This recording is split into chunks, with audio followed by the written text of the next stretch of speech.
Bienvenue dans votre émission Dabola TV.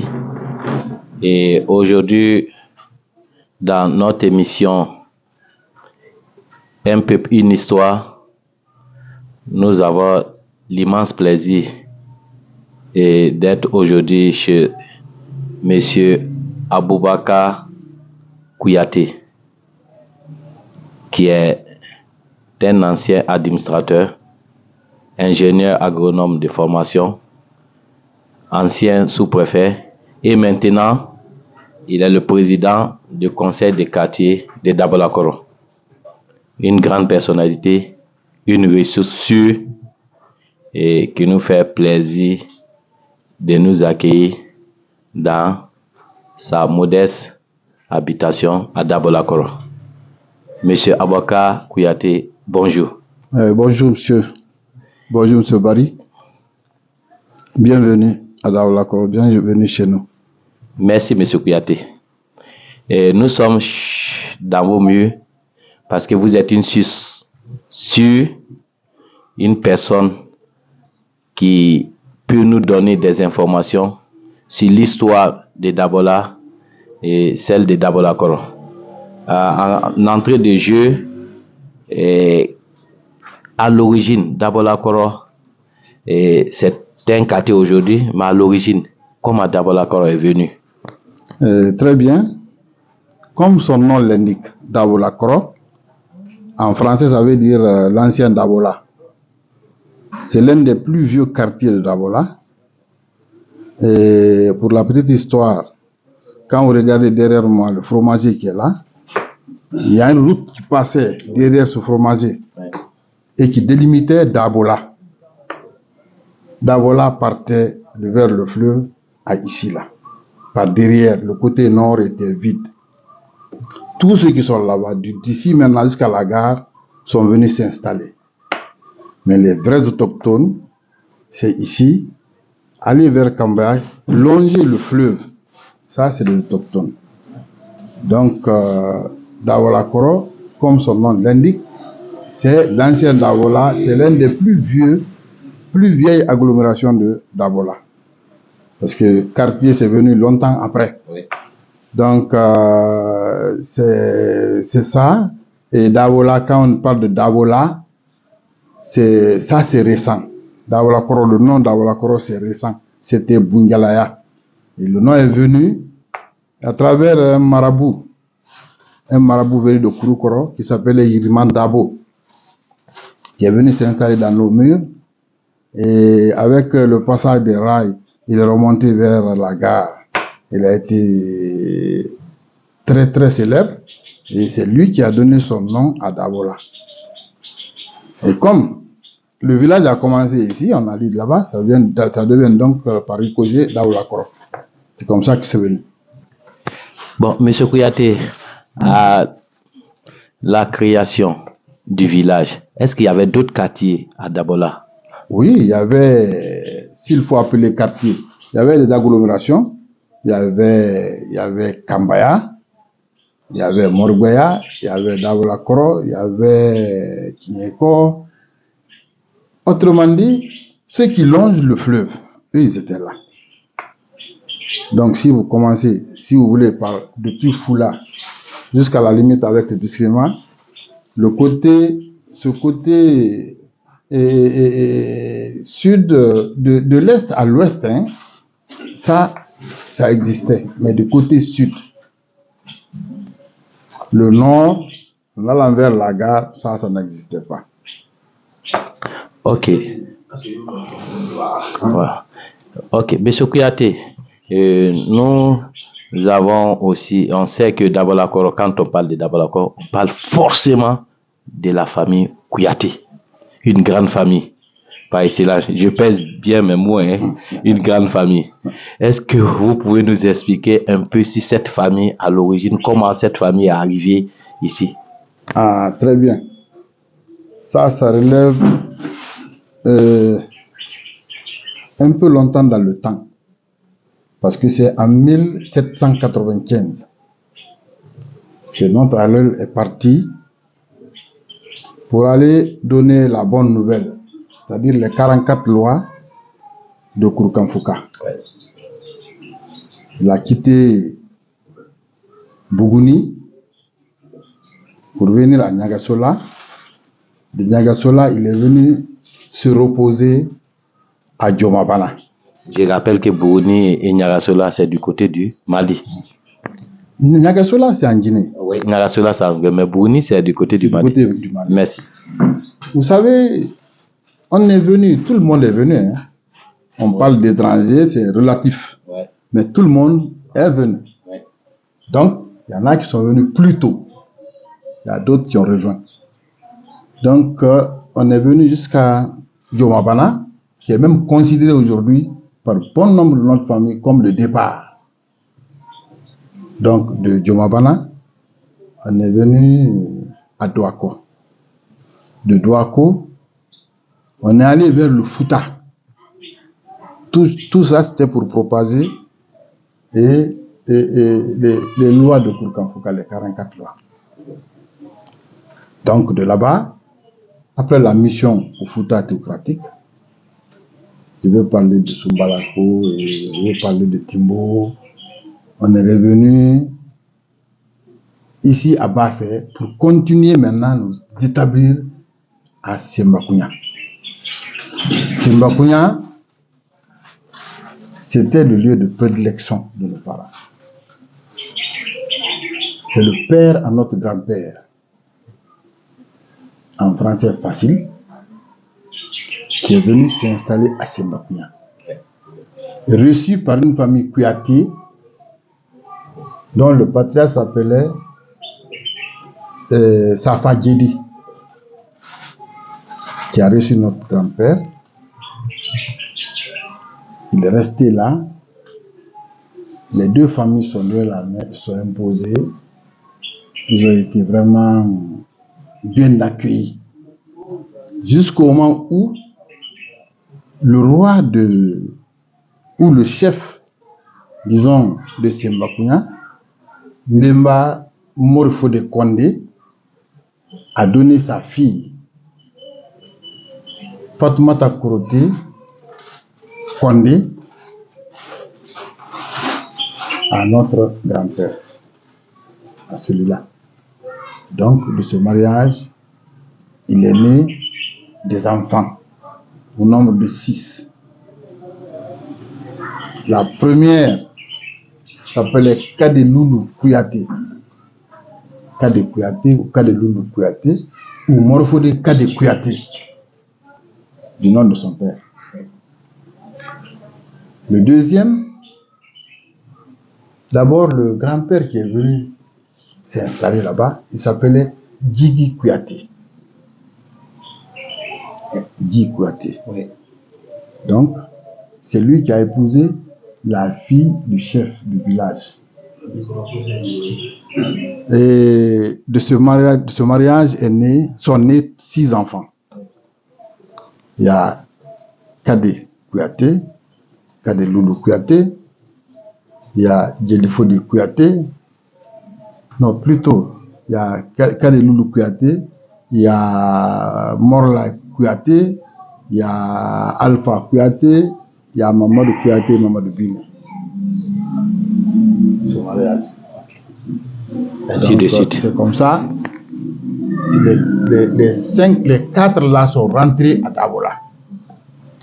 La femme est restée là-bas. Elle s'est mariée à Sembakunya. Les deux sont rentrés à Dabola. Et ils sont venus vraiment s'intégrer à la vie de Dabola. Ils ont trouvé que il fallait maintenant rester là parce qu'on avait tissé des rapports. Et c'est des artistes en même temps. Donc très influents et influenceurs. C'est ce qui a même valu presque une fraternité entre la famille Barry et la famille Kouyaté d'Abola. Parce que, bon, ça c'est... on apprend ça aujourd'hui, ça c'est une richesse. Et monsieur Kouyaté, toujours dans cette émission, un peu plus une histoire. Et on va revenir peut-être après pour parler un peu de cette charte de Kourkanfouka dont vous êtes les grands bâtisseurs. Et c'est vous qui avez un peu, on peut dire, promulgué et expliqué Nous allons revenir plus tard sur ça. Mais aujourd'hui, la famille Kouyaté de Dabolakoro a connu de grandes personnes. Et comme je le dis, c'est une fierté pour Dabola. Nous avons entendu le nom de capitaine Kouyaté. Nous avons entendu le nom d'honorable Bureau Kouyaté. Et il y a aussi le célèbre guitariste Ousmane Kouyaté, dont la réputation dépasse les frontières de notre pays. Et parmi tant d'autres, qu'est-ce que cela vous inspire aujourd'hui de voir que des grandes personnes continuent à en passer à Dabolakoro sont de Kouyaté là? Bon, ce n'est pas étonnant. C'est peut-être une surprise pour la nouvelle génération. Avant de parler de capitaine Kouyaté, je vous ai dit que mon grand-père, le père à notre grand-père, ses 5 enfants sont rentrés à Dabola ici. Ça a coïncidé à l'érection de Dabola en cercle. Et depuis là, leur présence a été retenue. Parce que le gouverneur, quand il est arrivé ici, pour élire Dabola en cercle, il y a des phénomènes, des facteurs qui ont pesé dans la balance. Oui. La position géostratégique de Dabola d'abord, par rapport à Dingira et Farana. Ensuite, l'accueil. Oui. Parce que il faut dire que nous sommes aussi des artistes. Oui. Nous sommes des artistes. Donc, ils ont égayé les gens avec de l'enthousiasme. Le gouverneur a été emporté. Donc, les 2 facteurs ont pesé dans la balance et Dabola a été choisi comme le cercle et les subdivisions Farana et Dingira. Ouais. Donc, depuis là, la famille trace son chemin. Mais après eux, d'autres aussi, leurs enfants, notamment nos oncles, jusqu'à mon père. Mon père était le représentant du PDGRDA ici à Dabola. Ouais. Et on a toujours été dans l'histoire. Alors, en revenant, avant même de revenir encore au capitaine, il y a des éminences. Il y a Alpha Omar Kouyaté, l'âge Alpha Omar Kouyaté, qui a été commandant d'arrondissement depuis 1960. C'est lui qui a ouvert le poste de Bangkok. Ouais. À l'époque, quand on dit commandant d'arrondissement, ça rappelle déjà le blanc. C'est clair. Donc, il y a l'influence, c'est depuis toujours. Après lui, il y a, comme vous parlez de capitaine Kouyaté. Avant capitaine Kouyaté encore, il y avait le commandant Bureau Kouyaté, qui a pris de la hauteur très tôt ici. Et ensuite, capitaine Kouyaté est arrivé. Capitaine Kouyaté, en dépit de son rang dans l'armée, a été ministre. Ouais. 2 fois ministre en Guinée, à 2 postes différents. Donc, ces figures-là, c'est entre autres. Il y en a aussi qu'on n'a pas connu, que l'histoire d'Abola n'a pas retenu, mais qui ont aussi existé, qui ont vu, qui ont fait leur petit bout de chemin. C'est ça. Et une particularité, peut-être j'ai dit parmi tant d'autres, parce qu'il y a eu beaucoup, vous avez cité beaucoup ici, Ousmane Kouyaté aujourd'hui, c'est une inspiration pour Dabola, pour tous les ressortissants de Dabola, parce que c'est une fierté pour nous. Qu'est-ce que vous pouvez dire de lui? Très bien. Pour la petite histoire, le cas de Ousmane, c'est d'abord un génie, mais Ousmane, ça a été quelqu'un qui a été moulé par son père lui-même. Son père était un grand musicien. Je me rappelle, c'était les années 72. Il y a eu, à l'époque, on amène des instruments de musique dans les ERC, dans les magasins de l'État. Le commerce était, on faisait le commerce d'État. Alors, Ousmane a tout fait pour avoir une guitare à Dabola, il n'en a pas eu. Son père s'est fâché. Il a appelé notre grand frère Biskrima, qui était commandant d'arrondissement. Il lui a trouvé une guitare. Après, il a dit qu'il ne va plus à l'école. Il l'a mis à la tâche, au balafon et à la guitare, dans la construction là-bas. Donc, on a suivi ça. Ousmane a été bien moulé. Et en matière de guitare mandingue aujourd'hui, c'est une référence en Afrique. Oui. Donc, il faut le citer. Monsieur Kouyaté, aujourd'hui, Dabola Koro est grand. Il y a assez d'ethnies. Souvent, on dit on vient à Kouyaté là, mais on se retrouve avec beaucoup de personnes. Vous avez accepté. Vous avez tendu la main. Les gens se sont approchés de vous. Vous avez accepté vos voisinages et votre relation familiale avec Kambaya, dont l'histoire remonte à très longtemps. Qu'est-ce que vous pouvez parler de ça? Vous avez accepté les gens, venir vers vous. Le bon voisinage existe, la paix existe. Puisque vous êtes des acteurs de la construction de la paix, puisque les Kouyaté par excellence sont les constructeurs. Qu'est-ce que vous pouvez dire de cette bonne relation entre vous et vos voisins, et surtout ceux de Kambaya? Oui, je crois que vous avez tout dit déjà. Et c'est de très bons rapports. Très, très bons rapports. Vous savez, notre grand-père, quand il est parti du Manding, il a eu un conseil du vieux.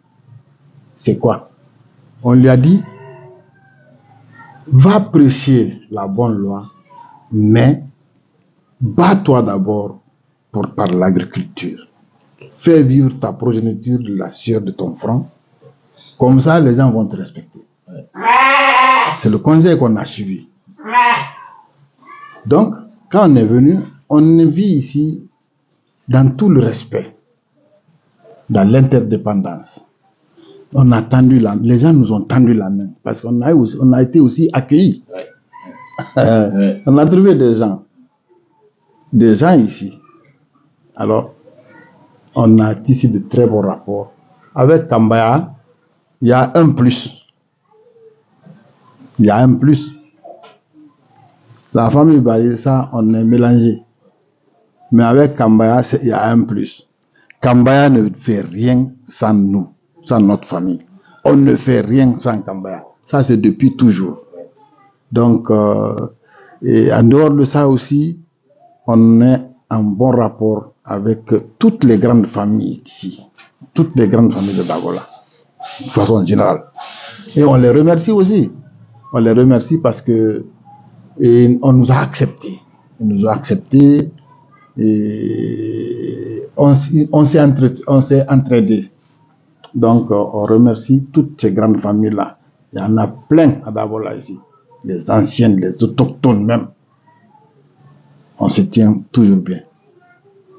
Ok, M. Kouyaté, comme on le dit, les Kouyaté, vous êtes des dépositaires et vous êtes aujourd'hui une source pour Dabola. Dieu merci que après votre fonction pour servir la nation, vous êtes rentré chez vous. Vous êtes aujourd'hui président du conseil des quartiers et j'informe les téléspectateurs que on a accepté pour que vous soyez le président à cause de cette expérience que vous avez acquis en dehors de Dabola. Aujourd'hui, vous êtes de retour chez vous. Vous continuez à travailler, à vous battre pour votre préfecture. Et ça, c'est rare aujourd'hui. La jeune génération ne connaît pas ça. Surtout, nos fonctionnaires, quand ils vont, après leur fonction, ils restent. Ils construisent ailleurs, ils restent là-bas. Mais vous êtes un modèle pour nous. Et quel ce conseil que vous pouvez donner à cette jeune génération pour cultiver d'abord la paix et aussi après le service de rentrer chez eux pour bâtir, pour aider et choses dans leur préfecture à se développer parce que c'est souvent des personnes qui ont une grande capacité intellectuelle qui restent ailleurs, ils considèrent qu'ils développent ce territoire-là alors que Dabola est là, a besoin de ses fils. Qu'est-ce que vous pouvez apporter comme conseil puisque vous êtes un bon exemple? Bon, le premier conseil que moi j'ai apporté, c'est à la jeune génération, c'est d'avoir de l'écoute pour les anciens. Ici, quand ils quittaient chez nous, ici vers les années, même 70, 75 comme ça, pour aller en ville, vous ne rencontrez peut-être que 3 concessions avant la route de Farana et de Mamou. Et toutes ces familles-là se connaissaient par cœur. On se saluait, on se fréquentait. Dabola a une grande chance. C'est presque la seule ville où tous les Malingués parlent Pulaar. tous les peuples parlent malinké. Ouais. Ça, c'est une chance inouïe qu'on doit saisir. Des jeunes n'ont qu'à quitter dans la division l'esprit ethnocentrique, oublier la politique pour la patrie. Ouais. Mais tant qu'on rentre dans la politique sioniste que les gens amènent maintenant là, c'est difficile. Une fois, c'était en 2010, entre les deux tours, j'ai entendu un jeune peul dans un café, j'étais à Kankan, il dit, tu veux voir le Sunnaï? J'ai demandé, j'ai dit, petit, ça va? Il dit, ça va. J'ai dit, tu connais Elhadj Kotalfa? Il dit, je ne le connais pas. J'ai dit, ça, je vois que toi, tu es venu pour Sunni, mais tu Sunnatado. Il n'y aura pas ça à Dabola ici, jamais. Donc, c'est un acquis. Les Peuls, les Malinké et les gens, les autres qu'on vient de recevoir, la communauté forestière. Ouais. Elle est là aujourd'hui. Il y a une interprétation, mais formidable. Ouais. Il y a un secteur ici qu'ils appellent Kankan et Kisudukura. Ouais. Il y a une famille qui loge chez moi ici. Elle a remplacé une autre. Mais actuellement, c'est celle-là qui prépare pour mes enfants. Mes deux épouses sont à Conakry. Ouais. Donc, il n'y a aucun problème que les jeunes prennent l'exemple, le bel exemple. Qu'ils cessent de se cantonner dans la politique pour oublier comment on a vécu. Leurs papas ont vécu à Dabola ici. Les vrais témoins de Dabola sont rares aujourd'hui. Hein. C'est les étrangers qui sont nombreux. Mais même les étrangers aussi qui sont confondus. C'est bon, c'est un très bon exemple. Donc vraiment, je les conseille de travailler aussi, de travailler dans la paix, cultiver la paix, travailler dans la paix, se donner la main, se fréquenter, se saluer, baisser les épaules. Ça n'amène nulle part. Donc, c'est le petit conseil que je peux leur donner, de travailler main dans la main. Monsieur Kouyaté, c'était votre émission Un peuple, une histoire. Et nous sommes déplacés aujourd'hui pour venir chez Monsieur Aboubacar Kouyaté, qui est un ancien administrateur. Une source. Nous allons revenir, Monsieur Kouyaté, puisque vous avez parlé beaucoup de choses. Vous êtes une source pour Dabola. Mais comme nous sommes pris par le temps, quel petit mot de salutation que vous pouvez adresser aux téléspectateurs de Dabola TV? D'accord, avant de saluer, je vais vous dire, parce que beaucoup voient la famille Kouyaté d'une façon générale, mais vous dire d'abord que tous les Kouyaté que vous voyez là sont de même mère, même père. Nous sommes tous issus d'un Kouyaté et d'une Condé. Donc c'est la même famille. Les 5 fils qui sont rentrés à Dabola, voici leurs 5 concessions. On est autour de 5 concessions là aujourd'hui. Donc, ça c'est dit en passant quoi. Oui. Maintenant, à la télévision, c'est toutes mes félicitations et mon encouragement. Oui. Parce que vous êtes en train de vendre l'image de Dabola. Vous êtes en train d'amener le développement à Dabola. Vous êtes en train d'amener la paix à Dabola. Puisse Dieu vous donner bonne santé et une longévité pour pérenniser cette activité. Je vous remercie. Merci beaucoup. C'était un peu plus une histoire sur Dabola TV. Derrière la caméra, notre PDG, Agibou Belbari. On vous remercie et à la semaine prochaine. Merci.